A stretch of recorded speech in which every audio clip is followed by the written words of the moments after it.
Hi there, this is David and welcome to my Christmas special, the top 10 best snowy areas in JRPGs. Back in October, I did a Halloween special on spooky areas, and it was so well received that I decided to do a special for Christmas as well. Originally, I wanted the areas to be specifically Christmas, but I could only think of like a scant few, so instead, we're opening it up to all snowy areas. So let's get started looking at some of the best. Number 10, Aquaria of Final Fantasy Mystic Quest. This could very well be the very first snowy town that I ever encountered in a JRPG. The original Final Fantasy, as well as the 4 Dragon Warriors on the NES, didn't really have any, and neither did Final Fantasy II, so looking back, it was a missed opportunity because I love these icy areas, even if they do return to normal once you restore the balance of the crystals. Each of the 4 regions of Mystic Quest are governed by their corresponding crystal, and because the crystal of water is darkened, the land of Aquaria has turned to ice. However, once you restore light to it, it becomes a watery paradise, and I've got to say that I do like both iterations of Aquaria, though for whatever reason, I kind of prefer it encased in ice. Number 9, Pengui of Guardian's Crusade. This is such a cool game. They really haven't made anything quite like it. I personally think that the best part is just how interconnected everything is. It's not like you walk into a town and then it becomes a separate map. It all shares the same map. So it just put a smile on my face to go to the icy continent filled to the brim with penguins. For the most part, when you see snowy areas, they're either nondescript or they reference the North Pole. So it's nice when that gets turned on its head and we get to see an Antarctic snowy area. But that doesn't stop them from putting up Christmas trees and talking about Santa too, so I guess we get the best of both worlds here. Number 8, the Kingdom of Bel Llorona in Black Sigil, Blade of the Exiled. It's no secret that this is one of my favorite games, despite its ridiculous difficulty and glaring bugs. Kairi begins the game in the snow-covered kingdom of Bel Llorona, brimming and alive with magic despite having none of his own. He and his sister Aurora pretty much just gallivant around the rest of the kingdom, exploring the snowfields, temples, and cloister towns. The atmosphere of the entire place is incredible and just so well done. If any of this looks familiar to you, it might be because you know the developer as the people who made Felseal Arbiter's Mark, which coincidentally also has some pretty cool snowy areas. Number 7, the entirety of I Am Setsuna. I love snowy areas, and I imagine that many of you do too, and Tokyo RPG Studio must have been aware of that fact when they made their entire debut outing set in a winter wonderland. That's why I can't just choose one area. Every place is just so magical. The piano score fits the setting so nicely, and each new area that you encounter on your pilgrimage is set in a new snowscape. While many people might have found this to be kind of monotonous, I didn't.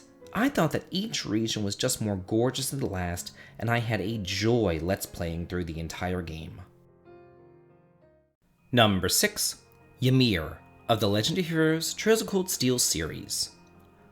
I'll be showing footage here from Trails of Cold Steel 2 because that's the first time that you get to see Reen's hometown. But the Hot Springs Mountain Getaway Town looms large over the rest of the series. Reen's family is here, and it's just such a nice place to go to. Not only can you relax in the aforementioned hot springs, but you can snowboard down the mountainside as a nice diversion. The entire place just oozes old European, Swiss Alps charm, and it makes for such a fitting home base for Reen as he uses it to repel the invasion of the Noble Alliance and restore peace to Erebonia. Number 5, Winters of Earthbound.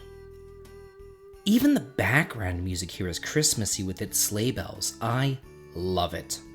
Winters is Jeff's home, and it's here in a private academy with his little boyfriend Tony that his story starts. After leaving the school and saying goodbye to his love, he meets up with the appropriately named Bubble Monkey, and he crosses the snowfields, rides the Loch Ness Monster across the lake, meets up with tourists, and even visits Stonehenge. Whereas the other towns before were just kind of a generic small town Americana, Winters was full-fledged England, and you get to traverse from Scotland down to the Salisbury Plain. it is a joy. Number 4, Sniffelheim of Dragon Quest XI. Although the city is fantastic, I'm not just going to talk about that here because the entire region is just so well done. The imposing ice fields, mountains, and crystalline forests, and the Viking hideaway all deserve a mention too. Here you're going to find an ice queen who has frozen the city of Sniffelheim to its core, and once you help them out, not only does the frozen citizens melt, but the ice queen's heart melts as well, and she assists you in your quest. And also, I don't know what it is about frozen lands and lost knowledge in JRPGs, but of course, there's an ancient library out in the wilderness as well. Both Wild Arms 2 and Archrest Fantasia utilize this trope. Maybe somebody can fill me in on it? Number 3, Flanor of Tales of Symphonia. Set against the backdrop of an imposing ice field is the beautiful city of Lenore, bathed by eternal twilight. I love seeing the contrast between the purple sky and the glowing lanterns interspersed throughout the city. Namco knew that they had something special on their hands too, because they paid homage to their past games such as Pac-Man here. It's really a fun, whimsical touch. But I think what really sets it apart from the rest are the night scenes that you can have with your party members. Each of them come to you, one by one, and they open up their hearts to Lloyd under the snowfall. Seeing how each of them react and what they have on their minds before the final battle is just so touching, and it puts a smile on my face each time that I see it. Number 2, The Ice Country in Secret of Mana. The Mana series all have some pretty nice ice areas, but for me, the first one that I saw is still the best. The entire ice country is just so stark, as well as peaceful. Landing in Toto Village from the Canon Travel Service is a new experience because we get to see a unique species found only here in the Secret of Mana, the walrus people who live in igloos. Surrounding their small establishment is the Crystal Forest, which envelops the island, and it's just a magical place to explore.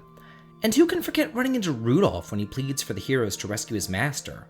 And of course, it all comes full circle when you infiltrate the Ice Palace and rescue St. Nicholas himself. And finally, number 1, Yule of Ni no Kuni, Wrath of the White Witch. The Winter Isles in general are fantastic, but Yule itself is just so beautiful. We've seen igloos in the list before, but now they're shaped like snowmen. It's so freaking cute that I could just scream. And like some other cities before it, it's bathed in eternal darkness, which is very fitting, but it's still well lit, with the Aurora Borealis giving a bit of light to the night sky. Each of the igloos are glowing as well, as there's candles in every window. And of course, we have a new species here as well. Although the Tomte look like imposing, abominable snowmen, they're nothing but. They're warm, friendly, and inviting. I kind of wish that I got a Tomte doll with my Wizards Edition pre-order rather than a Drippy doll, to be honest. Well, that's it for the top 10 best snow areas in JRPGs. I hope all of you have a very Merry Christmas. And if you like this video and what I do here on the channel, please consider supporting me on Patreon. The link to it can be found in the video description. This has been David. If you like this, please like, comment, and subscribe, and have a good day.